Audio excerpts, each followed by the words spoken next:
Man, I cannot get to sleep, so I'm just talking into my phone today. So I smoke as few cigs as possible, and eat as little as possible, and hack up as many or as little movies as possible. That one was for y'all and future me and digital me. I hope you liked it. But yeah.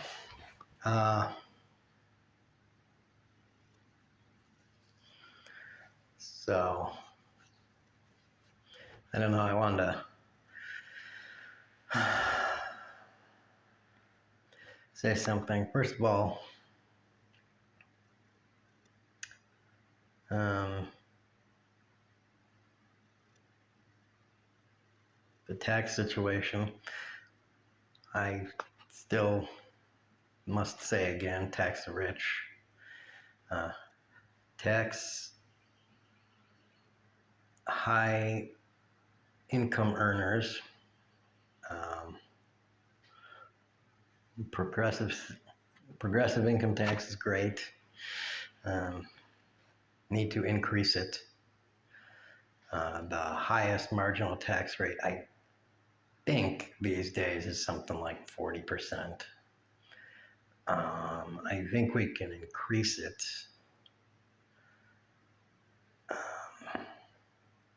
But that is not really going to address any kind of problem. I think the best way to look at it would be to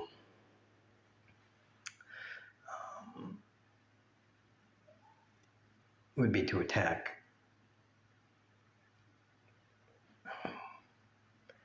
not just really capital gains, but to attack all kinds of passive income. And there can be certain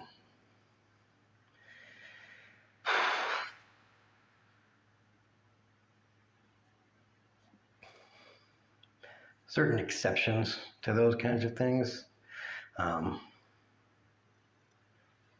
Certain grants, especially for new entrants into the field, new players in the passive income game, instead of legacy players. And that's very easy to spot who the legacy guys are.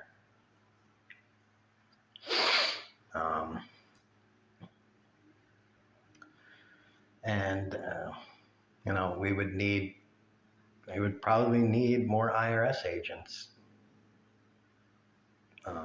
So we would need to rehire some of the people that Trump fired.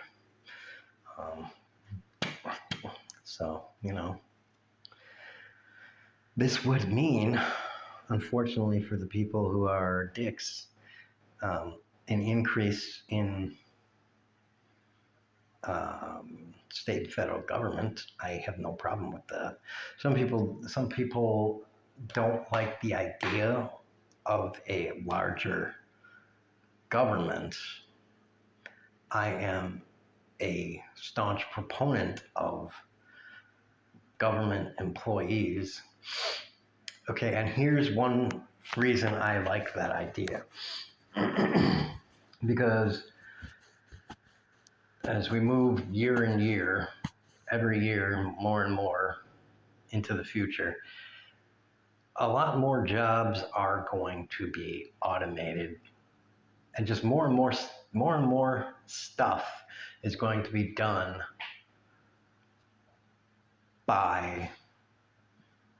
through automation. More and more of the traditional stuff is going to be done in an automated way. So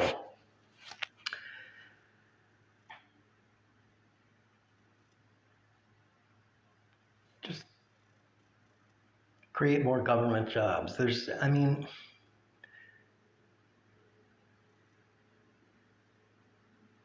no problem with a government job, really.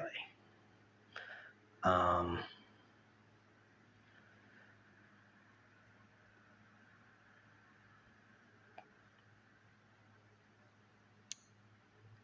I'm not saying we transfer everyone to a government job.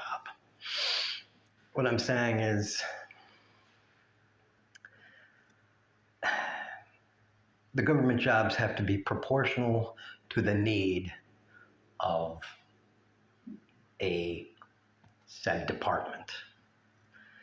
Um, there are all these examples where uh, a certain department simply has an absurdly low number of employees to do the task that that department is actually tasked with doing, or is realistically supposed to be able to do, um, and and should be able to do in order to protect, say, the public safety.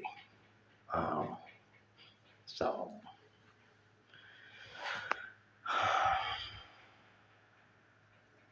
well, I think that's just a matter of logic. Things like the FDA, and there are branches of the FDA, they're inspectors, for that matter, food inspectors, and things like that. That they could easily have more of them, um, given the nature of how many meat plants and such. I mean,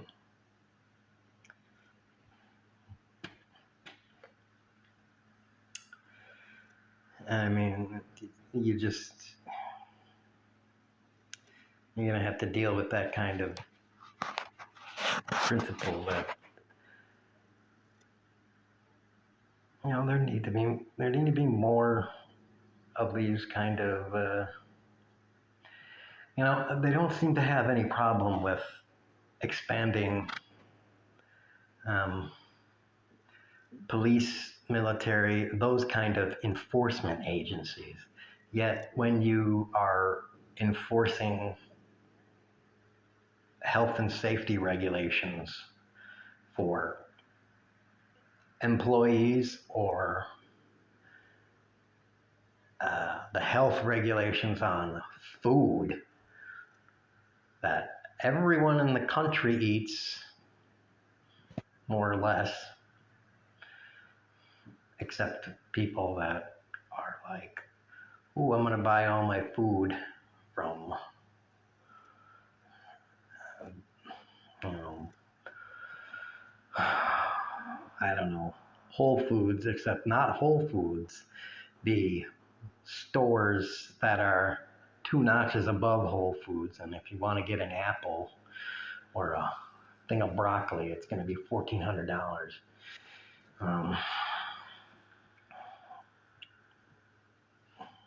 Because it's from a little grower in a small town east of Naples, Italy, but it's imported all the way from. I mean, it's like, unless you're that group, that tier of society, that they're like, oh, $1 million, yeah, I burn that in a trash can. Screw those people, by the way. But normal people, they don't even bother. It's like, fuck those. So yeah, if you're the kind of people that shop at Walmart and Kroger, and the supplies, all the food and stuff that gets shipped there, we need more people that inspect all the shit that goes to Walmart and Kroger. Because once the inspectors that do the inspecting for the stuff that goes there magically disappear because, oh, we got a chainsaw to the government,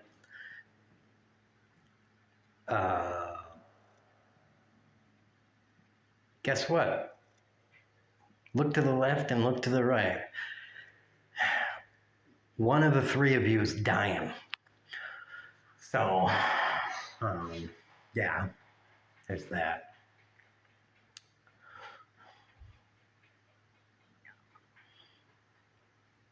I don't know when you're dying, but you're dying.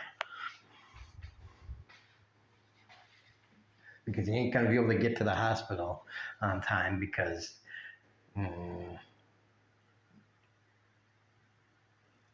that hospital. Yeah.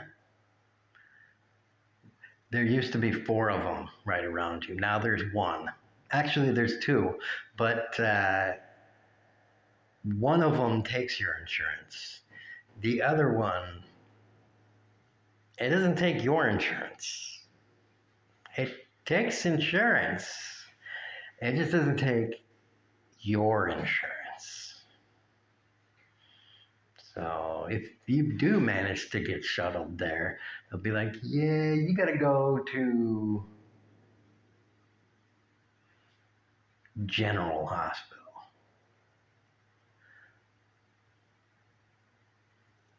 Yeah.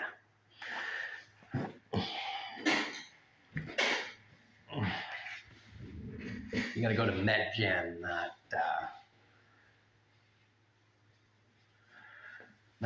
Florenstein's the 4th.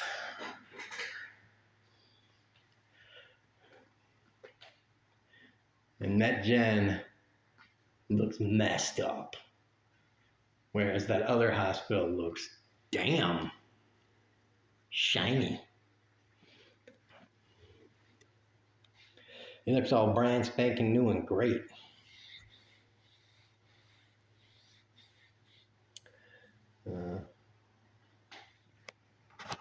So yeah.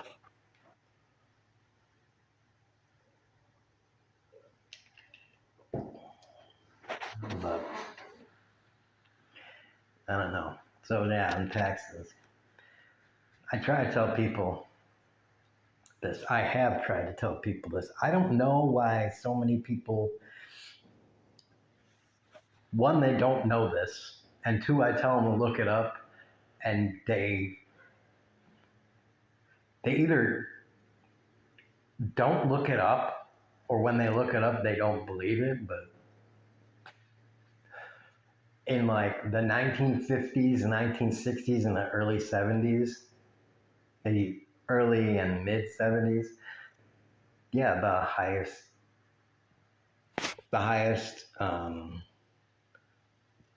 marginal tax rate is what I would call for income was like 92% in the United States. You can look it up. Go check it out. I'm almost certain it was 92%. I might be off by a couple percent. And I'm pretty sure that was for $1 million earners or higher. Now, granted, in that time, millionaires they might have even been more rare than billionaires today, but maybe not. I don't know. And that's income. So, that doesn't count capital gains earnings. That's just raw income. I don't know how they classified that either. I don't know if they made you slap on yearly bonuses onto that. I'm not an accountant, so I don't know how any tricks were used to deal with that, but it's just the tax rate. And it was a slope. It was a progressive tax rate, and so it wasn't just If you earned $1 million, it was just 92% of that. No, for the entire million.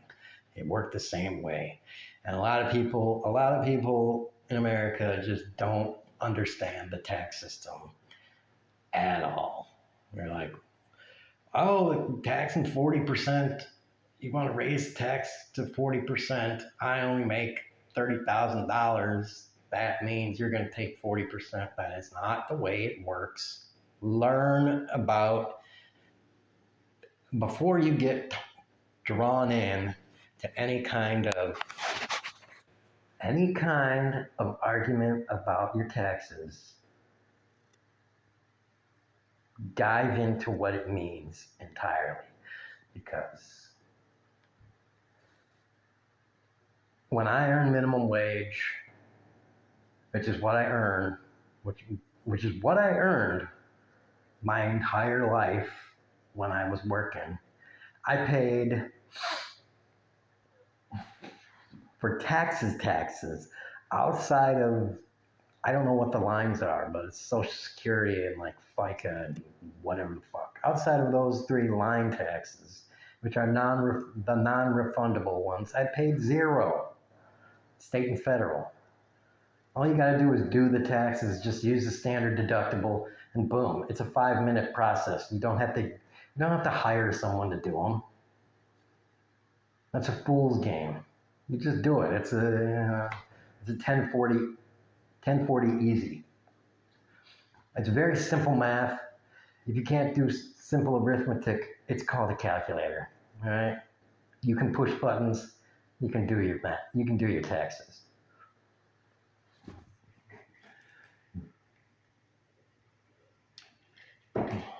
You don't need to take the forms to someone. And you know what else?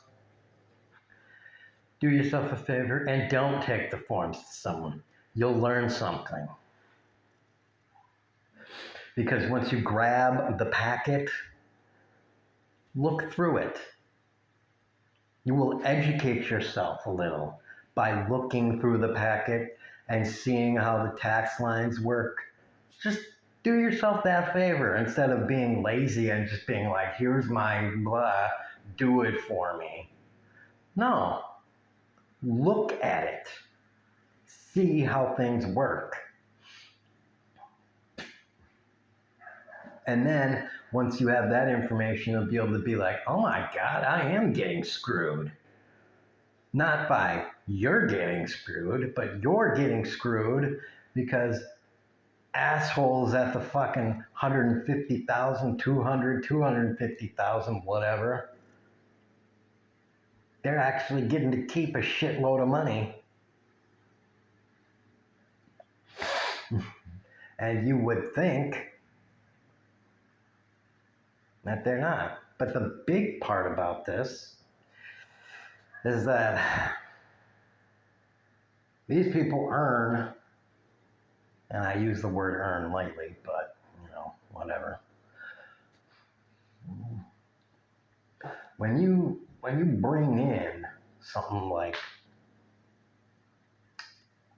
now the exception is of course very high cost of living cities, but outside of those, when you bring in something like $100, $150, $200, $250,000 a year,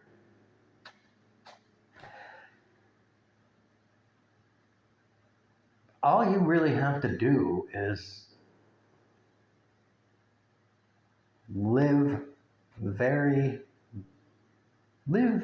just trim your cost of living pretty good and save and do a little bit of investing for like 5-10 years. And compared to the average bottom schmo worker, then after that investing, then you can start to take vacations and shit. And after those first 5 years, once you're earning $250,000 and you're only spending $50,000 to $100,000 of that $250,000, minus the say $50,000 you'd be paying in taxes, so 250 minus 50. Let's be generous to that. 75. Let's even be more generous. 250 minus 100. So 250 minus 100 for taxes. That's 150. Minus 50 for expenses because you live in an apartment and you're cheaping out. And utilities and food and all that shit for a year. And of course, this is not in the expensive ass city. And keep in mind, my expenses total about $12,000 a year. So I'm giving you a lot of leeway for your one independent self. That's more than quadruple what I pay. So as long as you kind of cheap out, don't go out every weekend and fucking treat the club, you'll be good. That means if you do that, if you're that 250 grand guy and you do that for 1 year, you can have an extra 100 grand for 1 year to invest. Do that for 5 years, year over year, 100 grand, loop it over every year. That means after 5 years, you might be a millionaire just with that extra cash. And after that, you can probably start spending willy-nilly. And then by the time you're retired, geez, I don't even know how much money you might have. And even if what I just said is wrong and you only come out net 10, 20 grand, 25 grand a year, that's still 10, 20, 25 grand that you're saving and investing. And if you just like put it into, index funds, half of that into index funds, a quarter into something else, and a quarter into savings.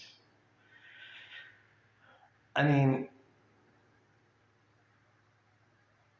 you see what a upper middle class person, the advantage they have for building up a potential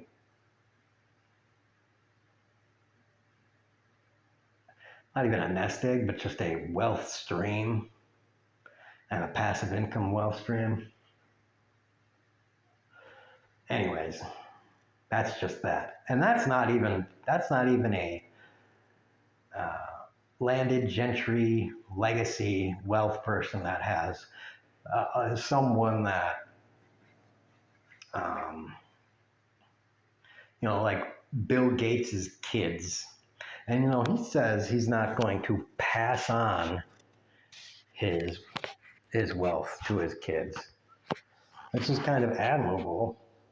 He's not going to pass on his fortune to his kids, but his kids probably already have a lot of money from him and his wife. I don't know exactly what the situation is with him, but if his kids already have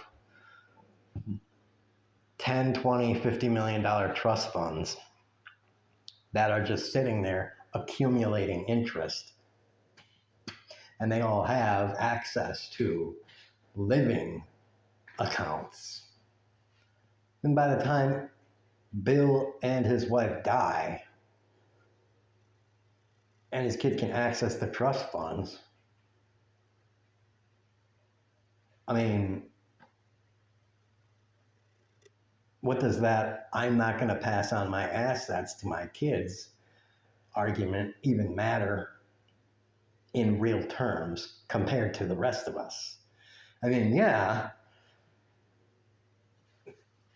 he's not going to pass on whatever it is, $100 billion divided by 4 kids or whatever the hell he has. So it makes a big difference that we're not going to have in the world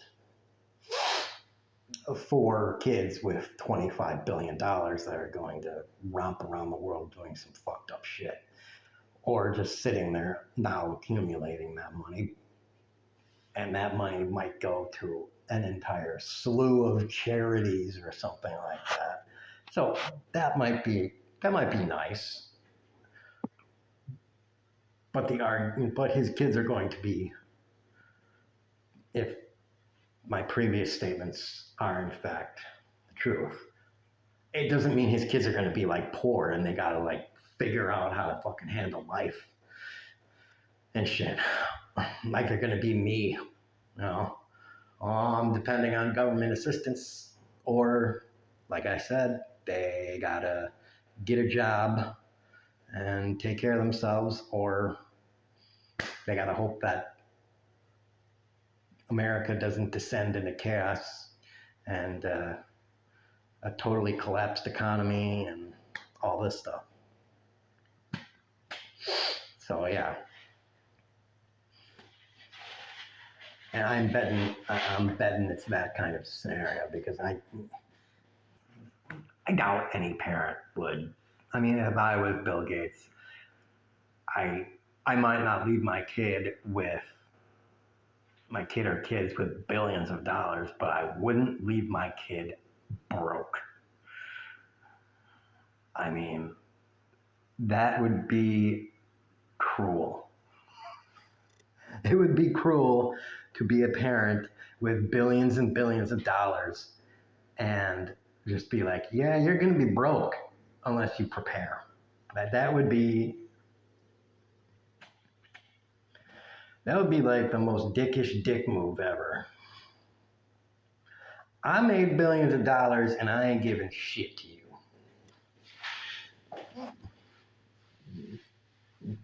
All I gave you was some sperm. Fuck off. It's like, that is like the hardest hard-ass dad ever.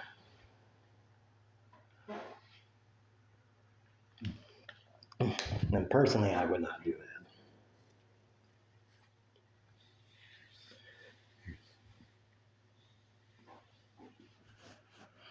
So I gotta believe that they probably already got enough money. Whether they're, I don't think they're getting. I don't know the situation. I'm just saying. I'm just kind of spewing my mutterings and, you know, saying what I'm pretty sure is the case. You know, because Bill and Melinda, he's made a pretty public statement about him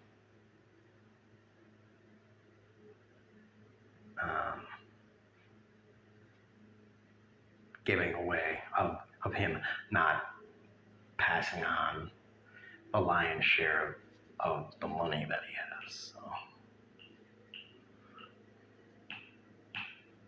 And there have been a few other very rich people that have kind of made that pledge to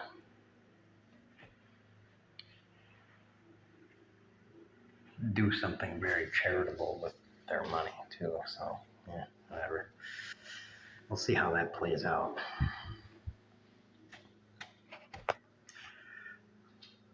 Believe it when we see it, I guess. But it would be nice if instead of doing that, we could see some, I don't know, change right now. Yeah. This shit's kind of hitting the fan a little bit before you die. So, you know. On another note, I've thought this, and we're getting some people saying this, finally.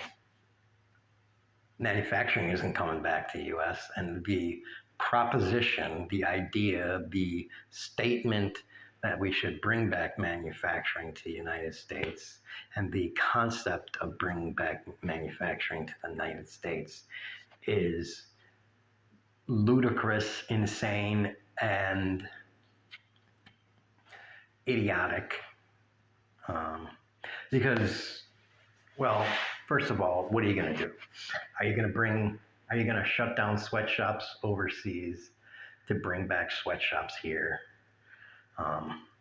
And that means in any kind of form, whether it's sweatshops in the truest sense or sweatshops in the we're going to pay you $1.50 an hour and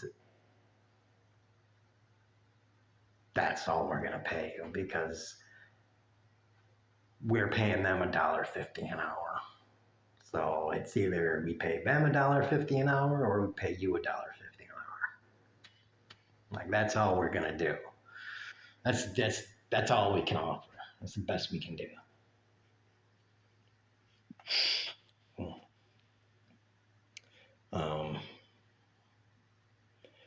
You know, and I'm just like, that's so when anyone says that, and by the way, Trump isn't the only person. I attack Trump a lot, and Trump isn't the only person saying let's bring manufacturing back. We might be able to manufacture some stuff, and we actually could manufacture some stuff, but it would be little, and a lot of it would be automated anyway. So, I mean, it's not like it's not like there would be 20 million jobs in manufacturing. So, never get that kind of thought in your head. You wouldn't be able to bring back 20, 30, 40 million jobs of manufacturing. That's not happening. That is a pipe dream. And again, who wants that? Because I don't think any American actually wants those jobs.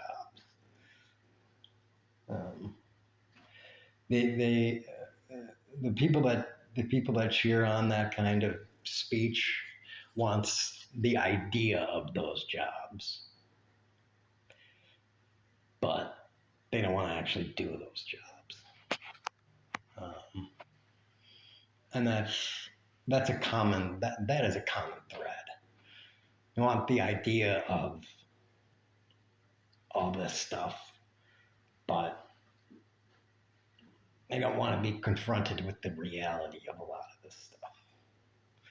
So that's what it is. Yeah.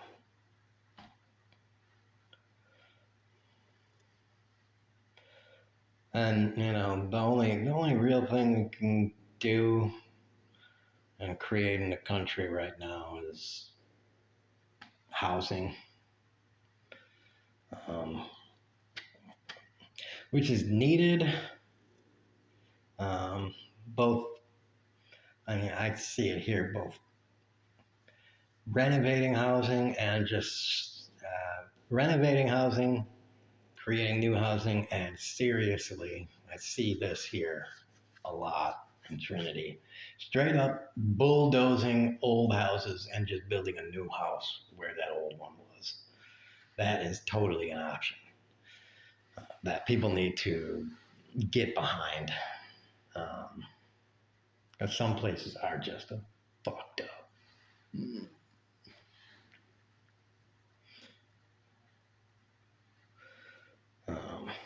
Yeah. You need to be okay with the prospect of just burning that son of a bitch down. And be like, it's a party. Open the Jim Beam And, you know, the Miller Lite, and, you know, fucking, let's have us a good time. Put the lawn chairs down and just let her burn. You know, a couple days, call the construction equipment, haul that shit away, and let's start building a new one. Yeah. So there you go.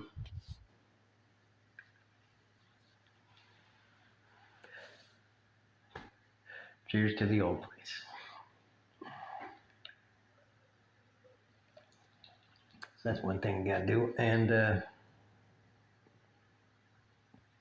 then the other thing a lot of people want to do, but I don't know why it's not being done in a bigger way, is the more clean renewable energy and a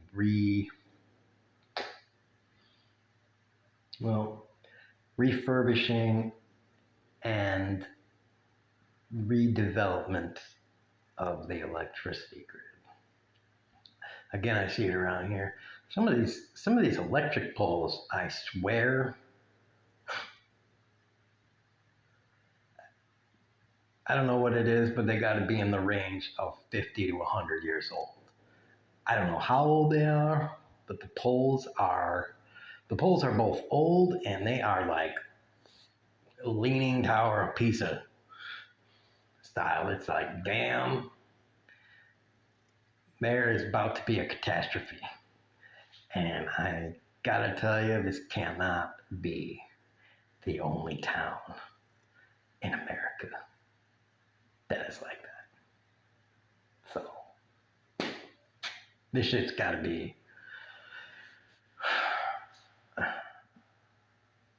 I mean, yeah, it's gonna cost a lot, but everybody wants a job, so I think that's gonna be a lot of jobs. I mean, it's a lot of work. It's both unskilled, low skilled, and there's probably a lot of fairly decently to high skilled work in there. So whatever. I mean, I don't know. I don't know what level of skill is required just to replace that, but I mean, it's setting up the poles in the right place. I mean, ask the electric company if you really give a shit about what kind of level of skill is required to replace 50 million with a proportional amount of wiring, of which maybe 20 to 50% is going to be underground instead of above ground. And then, of course, we're going to be redesigning the roads, a lot of the roads, which, road construction. I don't even know what to say about road construction. I don't even know how to start about that monster. That is a Goliath that's fighting a Goliath. And the first Goliath is like, damn, that son of a bitch is big.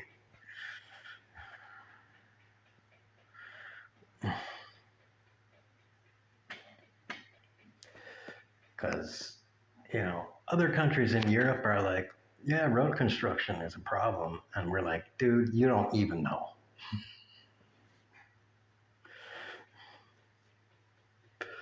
Because every one of our states is like doing road construction year round. I don't know if any state in America doesn't do road construction like all the fucking time.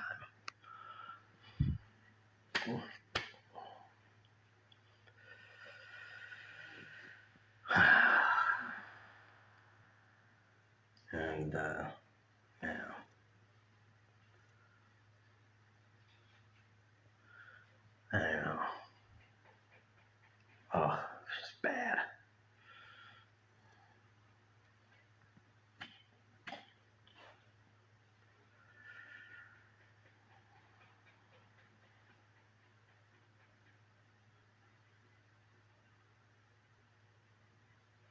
You would think that road construction alone would probably,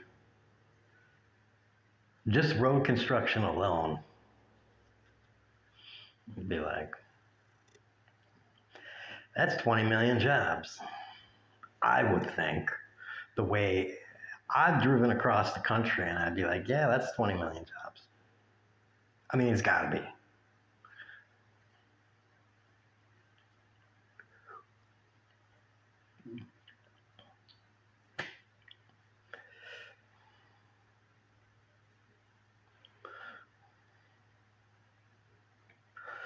So, anyways.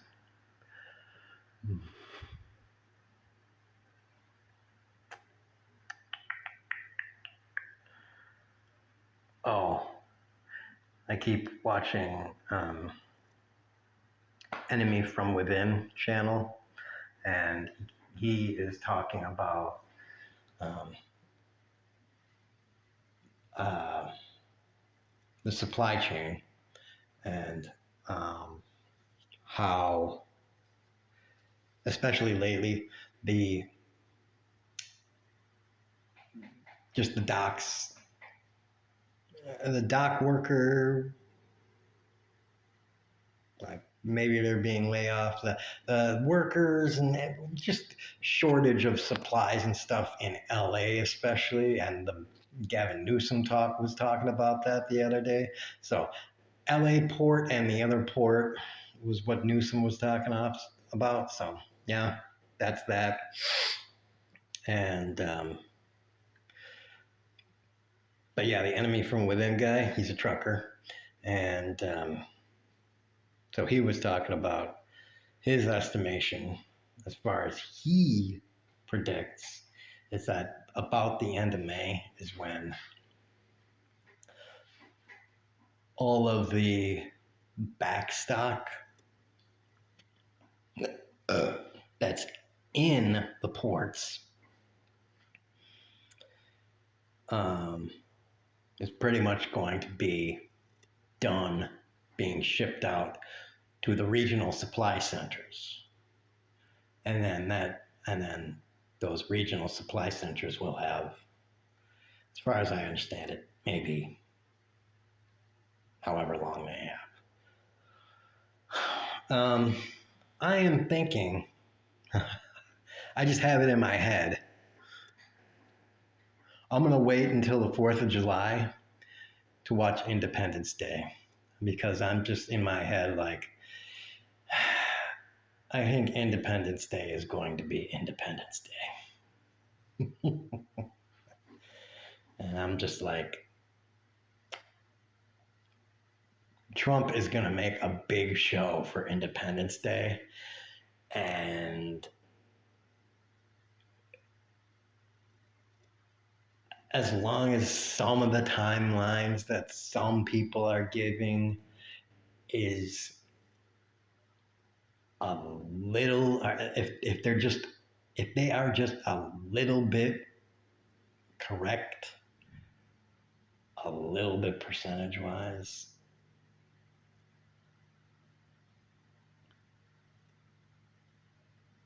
this could be really bad on Independence Day. But thankfully, we make a lot of alcohol in this country ourselves, domestically. So we will have some alcohol. Check for Independence Day. I'm pretty sure we make our own domestic fireworks. That's 2. All right. 4th of July, alcohol fireworks. We got our own beef and pork and everything. All right. We got barbecue for Independence Day. All right. Here we go. We got power plants and stuff. We should be good for electricity. I think the celebration itself should actually go off pretty fine. You know, it's just, you know, afterwards, people are gonna like wake up the next day and be like, all right, you need to go and get more toilet paper because I made a huge diarrhea in the toilet. And be like, hey man, I told you not to use, I told you not to wipe your ass with so much toilet paper. You used up the last roll.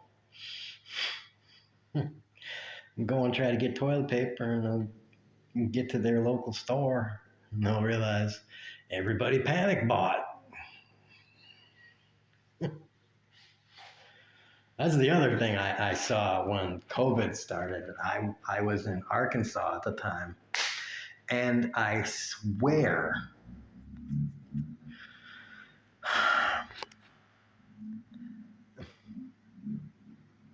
please don't think this is a dig on you personally, but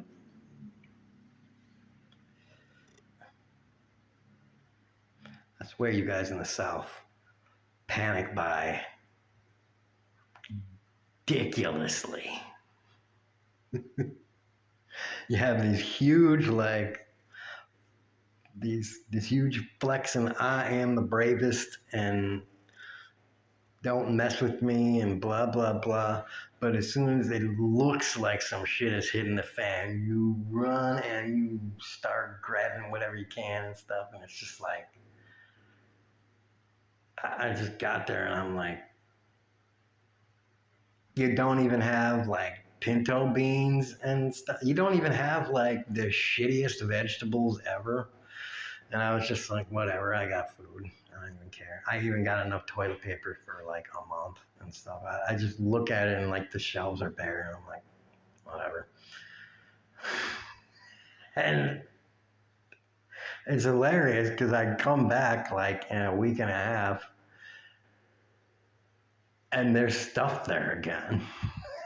And it's like, because everybody bought everything up, the sales for the next like 4 weeks are not really all that great, except on some stuff that's perishable. So, like the canned goods and stuff, all the non-perishables, we're not really selling very good for like 4 months. So it's just a good memory of COVID. You know, one of those chuckling memories that like people just panicked really well. But you know, this time, I don't know. This time it's just gonna be weird because it's not an impending plague. Ugh, that's doing it. It's somebody willfully and knowingly fucking around with the economy. But that's also good because, you know, you can just it's a knob on the faucet. Off on off on, but that's also bad because, you know, then the trading partner is like kind of doing this Squid Game red light, green light shit. And it's like the boats are trying to get in, like, no tariff. Tariff. Oh, no tariff. I got in, bitch. The companies don't have to pay anything real quick. Come, unload this motherfucker.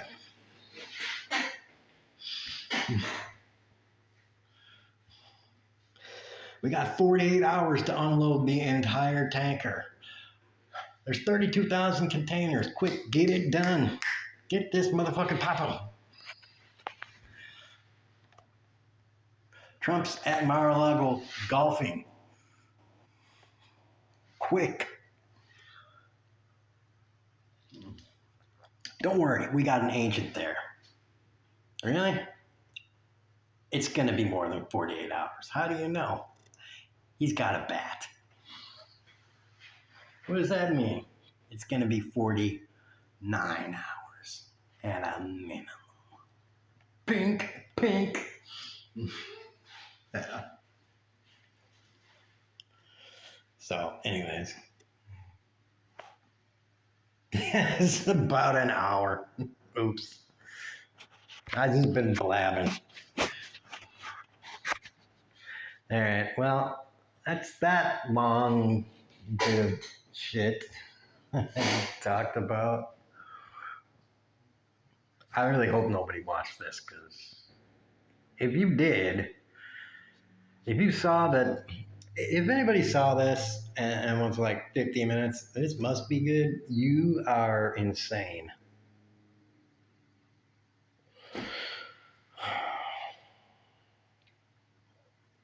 I'm letting you know you're a nasty nuts person. All right. I wasn't able to sleep. I'm probably not going to be able to sleep, so I'm not even going to try right now. Well, I'm going to do something, watch a video or something.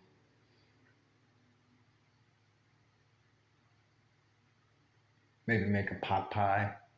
That sounds good. But you know, with a pot pie, I gotta like put the foil around the edge. I know that sounds really lame, but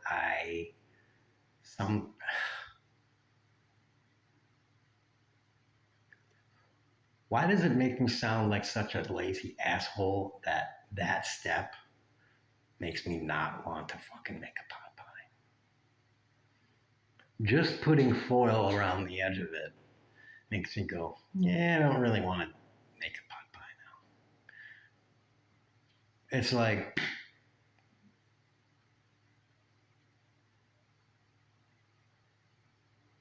that's the deal breaker for me. The thing that takes maybe 3 minutes, and then I get a yummy pot pie, and that's the deal breaker.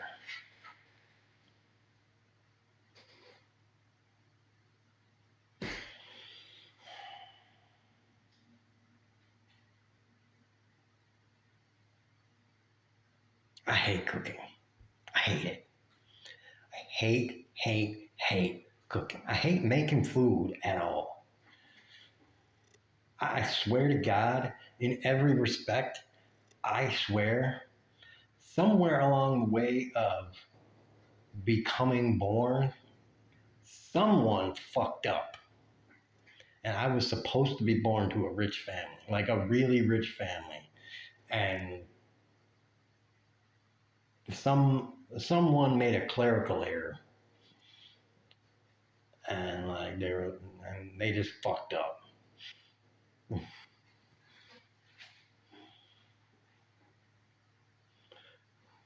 So,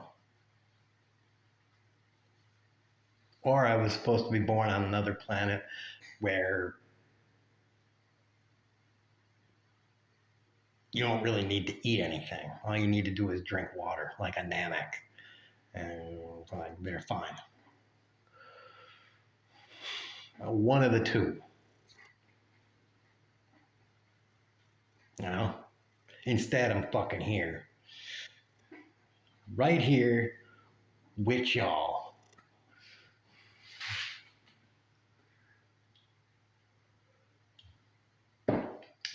Anyway, boobs.